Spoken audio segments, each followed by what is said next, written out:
ଯେଉଁମାନେ ନିଜକୁ ମହାନ ଭାବୁଛନ୍ତି ସେହି ଲୋକମାନଙ୍କ ପାଇଁ ପଦେ କହୁଛି।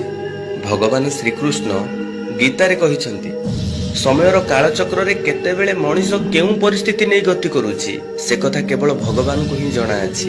ଯେପରିକି ଗୋଟେ ମାଛର ମନ କଥାକୁ ଅନ୍ୟ ମାଛଟି ବୁଝିପାରିବ, ବଗକୁ ତ କେବଳ ଖାଇବା ଜଣାଅଛି। ସେ ବା କାହିଁ ଜାଣିବ ମାଛ ମନର ଦୁଃଖ କଥା।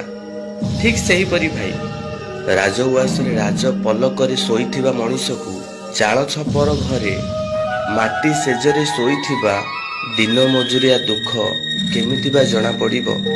ପରିସ୍ଥିତିକୁ ନେଇ ଯେଉଁ ମଣିଷ ଗତି କରେ ସେ ହିଁ ଜାଣିଥାଏ ଦୁଃଖର ଧୈର୍ଯ୍ୟ କିପରି। ପାଗଳ ବୁଝେ ନା ଦିନ ରାତି, ମାନେ ନା ବଡ଼ ସାନ, କିନ୍ତୁ ଯେତେବେଳେ ତାକୁ ଭୋକ ଲାଗେ ନା ସେତେବେଳେ ସେ ସବୁ କଥାକୁ ସହଜରେ ମାନିଯାଏ।